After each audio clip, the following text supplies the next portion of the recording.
Hello, class. All right, so today we're talking about punctuating titles of works. So when you write, you might include the title of a creative work, such as a book or a poem. Titles of creative works are written in special ways. We use quotation marks around the titles of short works, such as stories, poems, songs, articles, and chapters of books. Have you read the article, Mountain Time? The poem, Blue Ridge, was quoted in it. The writer also mentioned the song, The Long Way. As you can see, all three of these are in quotation marks because they are titles of short works or an article or a poem or a song. All right.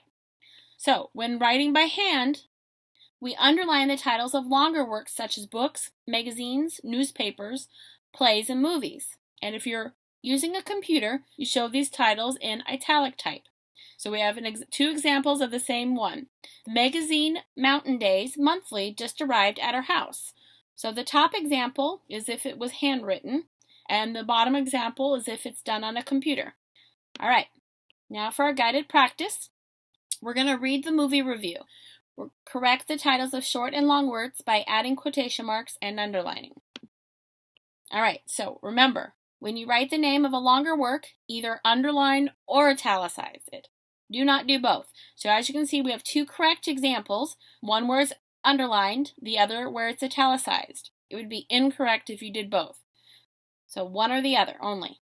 All right, so here is our movie review. All right, so remember, we need to correct the titles of the short and long works by adding quotation marks and underlining, okay? So this is as if it is by hand on paper, okay, with the quotation marks. All right.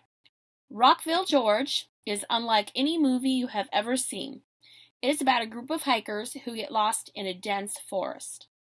The main character is a newspaper reporter who works for the Daily Tribune. The other hikers are doing research for a book called Black Bears of the County. Did I mention they all sing? Without warning, the character starts singing. I'm so lost I feel alone. Have you ever heard of the poem Turkeys Are for Gobbling? The main character reads that poem out loud for no reason I can't figure out. The movie reminded me of my least favorite short story. It's Just a Bad Dream. Doesn't sound like it was a really good movie review, right? All right, so if you noticed, we underlined the name of the movie, the name of the newspaper, and the name of the book. We put the song and the poem and the short story in quotation marks because we were, quote, doing this by hand. Okay? Let me know if you have any questions. I hope this helps.